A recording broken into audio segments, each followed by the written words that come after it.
ትባረካለህ ብቻ የምትወድ ትኖራለህ ብቻ የምትወድ የእግዚአብሔር ሐሳብ ይሁን እንጂ መጽሐፍ ሲናገር እግዚአብሔርን ለሚወዱ እንዳሳቡም ለተጠሩ ነገር ሁሉ ለበጎ እንዲደረግ እናውቃለን። እምነትሽን ጨመረ አልጨመረም? ጨምሯል። ሁለት ቦታ ገዝተው ሳስገብቼ አጸልየለታለሁ። ምንም አላሉትም። እዚህ ስመጣ ግን አባቴን በስሜ ጠርቶ አባትሽ ባይድንስ ለካ የእግዚአብሔር ፍቃድ አይድንም እንዴ ብዬ ነው ያስኩት። አባቴ አንተ ሙስሊም ምናምን ጸልየልኝ እሱ እሁድ አረፈ። በአንተ መንፈስ በጣም ቀናለሁ። ሁለት ጥያቄዎች የጨነቀሃል አለኝ። አዎ አልኩኝ። ሴት ልጅ ትፈልጋለህ አለኝ። አዎ አልኩኝ። እሱ ነው በጣም ያስጨነቀ አልከኝ። አዎ አልኩኝ። 2 ወር ባልሆነ ጊዜ ውስጥ ጸነሰች። ሴት ልጅ በሰላም ተገላገለች።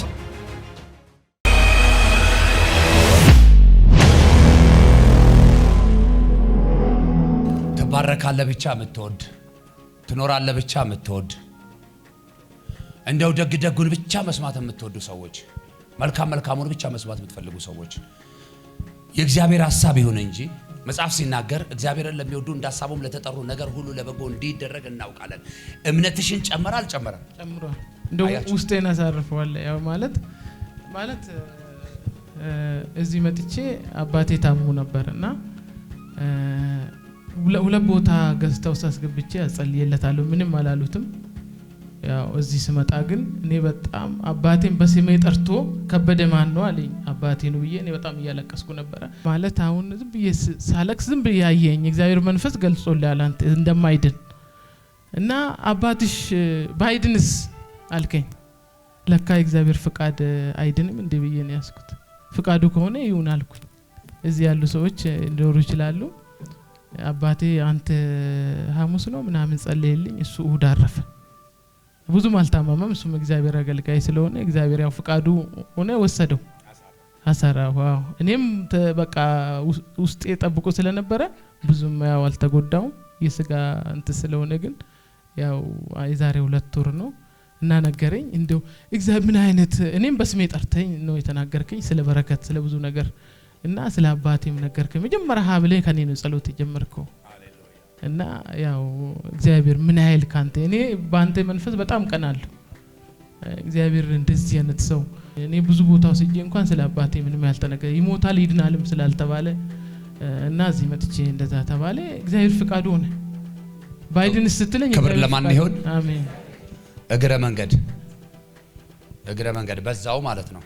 በዛው በነገራችን ላይ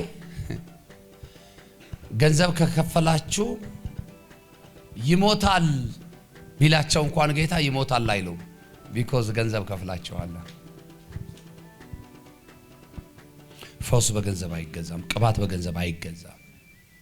በረከት በገንዘብ አይገዛም። በጌታ በኢየሱስ ስም ሻጭና ሸቃጭ መንፈስ ከምድራችን ከኢትዮጵያ ላይ ይነቀል። ከአፍሪካ ሁሉ ላይ ይነቀል። ከዓለም ሁሉ ላይ በኢየሱስ ስም ይነቀል። አሜን። ወድሻለሁ። ተባረክ። የእግዚአብሔር መንፈስ በብርቱ ያጽናናሽ። አሜን። እምነትም ረፍትም ሆኖልኛል ብለሻል። እስከ መጨረሻው ይሆንልሽ በኢየሱስ ስም። ደግሞ አብረን የመንግስቱን ወንጌል እናገለግላለን። ሃሌሉያ። በፓርትነር ፕሮግራም ላይ እግዚአብሔር ባሪያ 2 ጥያቄዎች የጨነቀሃል አለኝ። አዎ አልኩኝ እና እጃችሁን ዘርግታችሁ ጸልዩለታል። ሴት ልጅ ትፈልጋለህ አለኝ። አዎ አልኩኝ።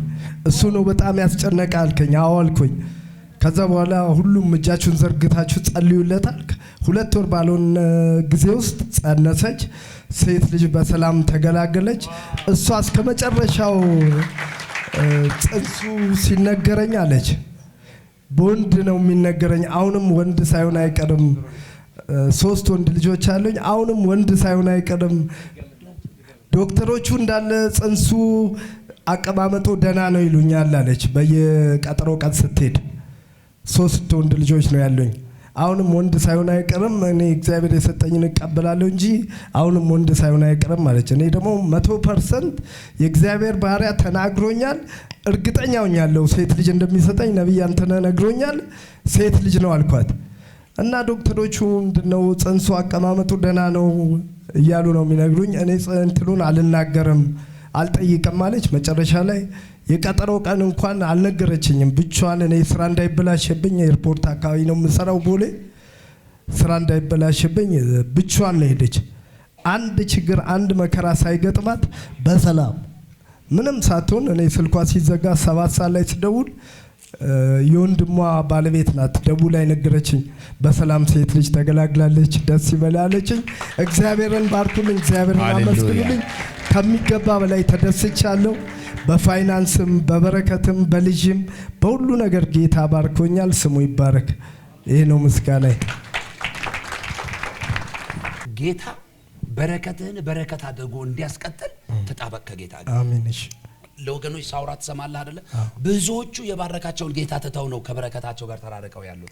አንተ እንደዛ እንዳይሆንብህ ወዳሏሽ ከበረከት ጋር ለመኖር ከፈለክ ከጌታ ጋር ተጣበቅ።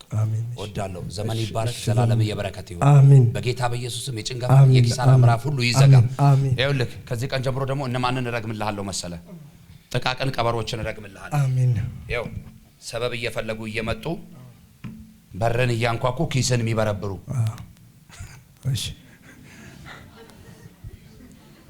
ምንም ለዚህ ምንም ነገር ያ በቃ ነቢያቶች ስራ ቦታ ድረስ ይመጡና ይጸልዩልኛል።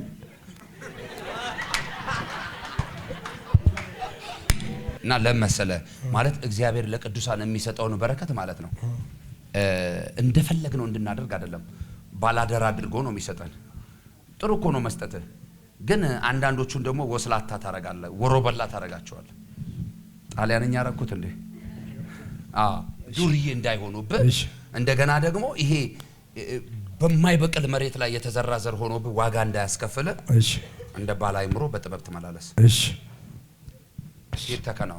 ስሜ መላኩ ሳላ ይባላል። እግዚአብሔር መልስ አለ። አሜን። እግዚአብሔር ይክበር። አሜን። እኔ ከዚህ በፊት ከ2 ዓመት በፊት ከእግዚአብሔር ጋር እንዲህ ተጣበቅኩ ሰው ነበርኩ። የሆነ ቻሌንጅ ስመጣ 2016 ላይ ወደ 34 ሚሊዮን 780 ሺህ ብር ከስሬ ጌታን ተውኩት። እግዚአብሔር የሚናገረው ሊጠግን ነው፣ ሊፈውስ ነው፣ ሊያኖር ነው። ጌታን ተውኩና ከ2016 እዚህ ቤት እስኪመጣ ድረስ ቸርች ማዘውተር ጀመርኩ። እያንዳንዱን እዚህ ቤት ከመጣ በኋላ እግር ላይ ለእግር ሊጸልይ አለ የእግዚአብሔር ነብይ። ጸለየ። ከጸለየ በኋላ እዚህ ጋር ወንጌላዊ ፓስተር ነበረ። እኔ አንተ ታውቃለህ ቻሌንጅን በኢትዮጵያ ላይ በአፍሪካ ላይ ሆል አፍሪካ ላይ ኢትዮጵያ ላይ ቻሌንጅን አንተ ታውቃለህ። እኔ ቻሌንጅ ስለበዛ ነው የመጣሁት። እንዴት ነው ልናገር ነው አልኩት። አትናገር አለኝ። እናገራለሁ አለ። አትናገር አለ። እዚህ መጣውና ለእግዚአብሔር ሰው ብዙ እንቆቅልሽና ብዙ ቻሌንጅ አለ አልኩት። እኔ ማባባል አላውቅም፣ ለምን የስጋ ዘመድ አትሆንም፣ ተመለስ አለኝ። ከዛ በኋላ አፈራዝኩና እግዚአብሔር ሆይ አልኩት፣ ፊት የነበረውን መንፈስ ቅዱስ አምጣ አልኩት። 2 ስልክ ነው የነበረኝ። ስልክ ብዙ ስልክ አለኝ። ስራዬን እግዚአብሔርና እንታወቃለን የኔን ስራ 2016 እግዚአብሔርን ቤት እንደተውኩ 0956 73 58 75 ስልክ አይምሮ ተዳልቷል። እግዚአብሔርን የተውኩት ጊዜ በሁለቱም ስልክ በ11 ቤት እና በ56 ቤት 19 አካውንት አለኝ። ጥያቄ ሆነብኛል። ይሄን ስልክ ሲፈትሽ ባንክ ቤት ሲሄድ አካውንት አላውቅም፣ የ19 ባንክ አካውንት ስለነበር ሲፈልግ አጣው። እግዚአብሔር አልኩት ስሙን አላውቅም፣ እዚህ ቤት የምጸለው የእግዚአብሔር ኃይል አልኩት፣ የእግዚአብሔር ክብር አልኩት። ዛሬ የጠፋውን ስልክ አምጣልኝ አልኩት። ለምን ጥያቄ አለ። በአካውንት ላይ ብር ነበር፣ ትንንሽ ብሮች ነበሩ። ሄድኩ፣ መጣልኝ። ስቴዲዮም ወረድኩ፣ ስልኩ መጣልኝ እንደ ኮምፒውተር። አስታወስኩትና ዘመን ባንክ ገባው፣ 19 ሺህ ብር አለ በዛ አካውንት። አዋሽ ገባው፣ 67 ብር አለ። አንዱ አካውንት ጠየቁት፣ 170 ብር አለ። አብሲና ገባው፣ 54 ሺህ ብር አለ። 54 ሺህ አለ። እግዚአብሔር አልኩት ይሄንን ስልክ ከሰጠኝ እዚህ ቃል የገባሁት እግዚአብሔር አልኩት ለወንድሜ ተናግሬያለሁ። የኢየሱስ ክርስቶስ ደም ለሃና ልጅ ሰጥቷል። ይህንን ችግር ትኩሱ ደም አይደርሰኝም አልኩት። ለነቢያቶች እንትን ሲመጣ የኔ ቻሌንጅ የኔ ችግር የኔ እንቆቅልሽ አይታይም ወይ እሱ ቢኖር ይናገር ነበር። የተናገርኩትን እዚህ መቼ ተናገርኩት። ከተናገር የዚህ ቤት አምላክ አልኩት ይሄንን ስልክ አምጣልኝ አልኩት። ይሄንን ስልክ ካመጣኝ እዚህ ቤት ማን አለ? የአብርሃም አምላክ አለ፣ የይስሐቅ አምላክ አለ፣ የያዕቆብ አምላክ፣ የኤልሳ አምላክ፣ የኤላስ አምላክ፣ የሙሴ አምላክ፣ የዳና የአባቶች አምላክ አለ ያልኩት የሄደም ሙልኮ ይመለስልኛል ብዬ ስልክ ባቡር ላይ እንደገባ መጣልኝ። እግዚአብሔር እዚህ አለ። እግዚአብሔር የት አለ? እግዚአብሔር እዚህ አለ። እንቆቅልሽ ፈቺ እዚህ አለ። ህልም ፈቺ እዚህ አለ። መልስ የሆነልኝ እግዚአብሔር መልስ ሆነልኛል።